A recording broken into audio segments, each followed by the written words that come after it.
जय श्री कृष्णा, जय श्री राम। श्री हरि विष्णु के सभी भक्तों को मेरा नमस्कार। अब शुरू करते हैं आज का अध्याय। बोलिए श्री हरि विष्णु की जय, माता लक्ष्मी की सदा सर्वदा जय हो। सूत जी कहते हैं, महात्मा नारद के वचन सुनकर राजर्षि अम्बरीश ने विस्मित होकर कहा, हे महामुने, आप मार्गशीर्ष आदि पवित्र महीनों को छोड़कर बैसाख माह की ही प्रशंसा क्यों करते हैं?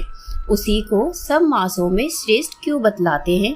यदि माधव मास सबसे श्रेष्ठ और भगवान लक्ष्मीपति को अधिक प्रिय है, तो उस समय स्नान करने की क्या विधि है? बैसाख माह में किस वस्तु का दान, कौन सी तपस्या तथा किस देवता का पूजन करना चाहिए? उस समय किए जाने वाले पुण्य कर्म का आप मुझे उपदेश दीजिए। सद्गुरु के मुख से उपदेश की प्राप्ति दुर्लभ होती है।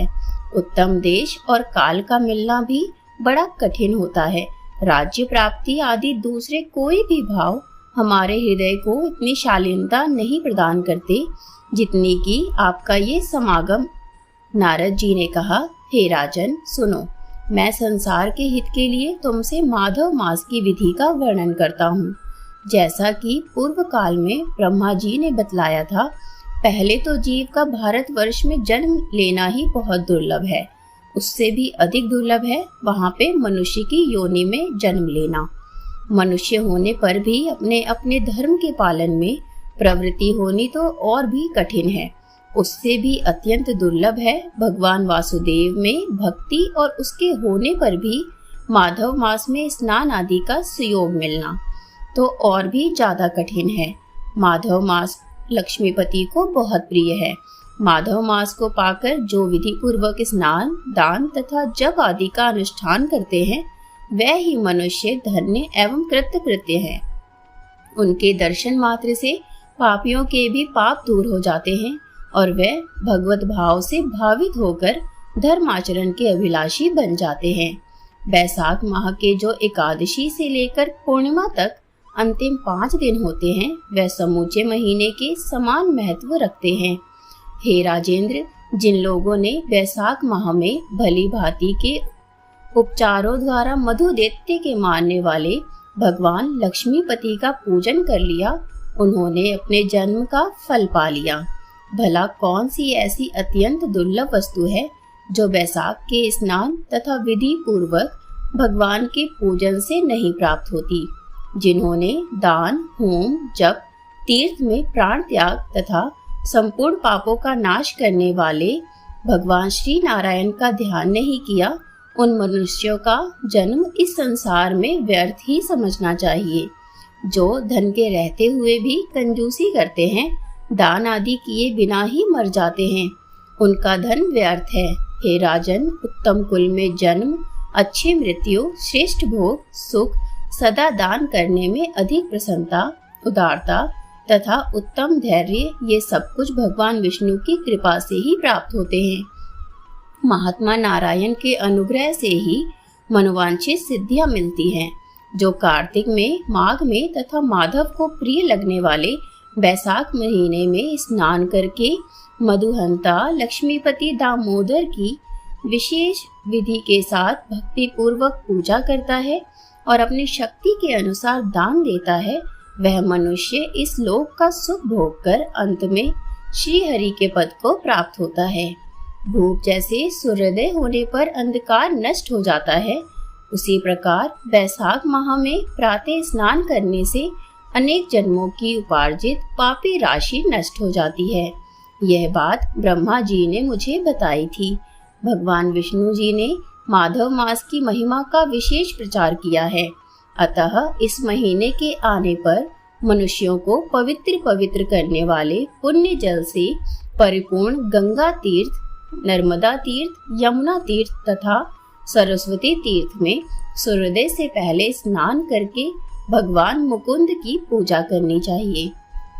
इससे तपस्या का फल भोगने के पश्चात अक्षय स्वर्ग की प्राप्ति होती है।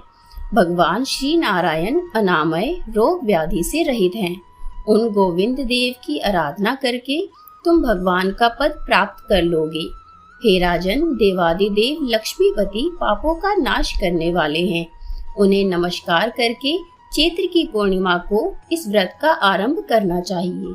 व्रत लेने वाला पुरुष यमनियों का पालन करे, शक्ति के अनुसार कुछ दान दे, भोजन करे, भूमि पर सोए, ब्रह्मचर्य व्रत में दृढ़ता पूर्वक स्थिर रहे तथा हृदय में भगवान श्री नारायण का ध्यान करते हुए कृच्छ आदि तपस्याओं के द्वारा शरीर को सुखाए। इस प्रकार नियम से रहकर जब वैशाख की पूर्णिमा आए उस दिन मधु तथा तिल आदि का दान करे। श्रेष्ठ ब्राह्मणों को भक्ति पूर्वक भोजन कराए, उन्हें दक्षिणा सहित धेनु दान दे तथा वैशाख स्नान के व्रत में जो कुछ त्रुटि हुई हो उसकी पूर्णता के लिए ब्राह्मणों से प्रार्थना करे। हे भूपाल, जिस प्रकार लक्ष्मी जी जगदीश्वर माधव की प्रिया हैं, उसी प्रकार माधव मास भी मधुसूदन को बहुत प्रिय है। इस तरह उपयुक्त नियमों के पालन पूर्वक 12 वर्षों तक वैशाख के स्नान करके अंत में मधुसूदन की प्रसन्नता के लिए अपनी शक्ति के अनुसार व्रत का उद्यापन करें। हे अम्बरीश, पूर्व काल में ब्रह्मा जी के मुख से मैंने जो कुछ सुना था वह सब वैशाख मास का महात्म्य मैंने तुम्हें बता दिया। अम्बरीश ने पूछा, हे मुनीश्वर, स्नान में परिश्रम तो बहुत थोड़ा है, फिर भी उससे अत्यंत दुर्लभ फल की प्राप्ति होती है। मुझे इस पर विश्वास क्यों नहीं होता? मुझे मोह क्यों हो रहा है? नारद जी बोले, हे राजन, तुम्हारा संदेह ठीक है। थोड़े से परिश्रम के द्वारा महान फल की प्राप्ति असंभव सी बात लगती है, तथापि इस पर विश्वास करो, क्योंकि यह ब्रह्मा जी की बताई हुई बात है। धर्म की गति सूक्ष्म होती है, उसे समझने में बड़े बड़े पुरुषों को भी कठिनाई होती है। श्री हरि की शक्ति अचिंत्य है, उनकी कृति में विद्वानों को भी मोह हो जाता है। विश्वामित्र आदि क्षत्रिय थे, किंतु धर्म का अधिक अनुष्ठान करने के कारण वह ब्राह्मण तत्व को प्राप्त हो गए। अतः धर्म की गति अत्यंत सूक्ष्म है। हे भोपाल, तुमने सुना होगा, अजामिल अपनी धर्म पत्नी का परित्याग करके सदा पाप के मार्ग पर ही चलता था, तथापि मृत्यु के समय उसने केवल पुत्र के स्नेहवश नारायण कहकर पुकारा। पुत्र का चिंतन करके नारायण का नाम लिया, किंतु इतने से ही उसको अत्यंत दुर्लभ पद की प्राप्ति हुई। जैसे अनिच्छा पूर्वक भी यदि आग का स्पर्श किया जाए तो वह शरीर को जलाती ही है, उसी प्रकार किसी दूसरे निमित्त से भी यदि श्री गोविंद का नामोच्चारण किया जाए तो वह पाप राशि को भस्म कर डालता है। जीव विचित्र है, जीवों की भावनाएं विचित्र हैं, कर्म विचित्र हैं तथा कर्मों की शक्तियां भी विचित्र हैं। शास्त्र में जिसका महान फल बताया गया हो वही कर्म महान है, फिर वह थोड़े परिश्रम साध्य हो या अधिक परिश्रम साध्य। छोटी सी वस्तु से भी बड़ी से बड़ी वस्तु का नाश होता देखा जाता है। जरा सी चिंगारी से बोझ के बोझ तिनके स्वाहा हो जाते हैं। जो कृष्ण के भक्त हैं उनके अनजान में किए हुए हजारों हत्याओं से युक्त भयंकर पातक तथा चोरी आदि पाप भी नष्ट हो जाते हैं।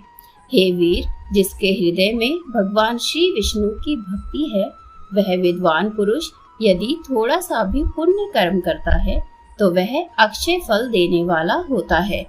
अतः माधव मास में माधव की भक्ति पूर्वक आराधना करके मनुष्य अपनी मनोवांछित कामनाओं को पूरा कर लेता है। इस विषय में संदेह नहीं करना चाहिए।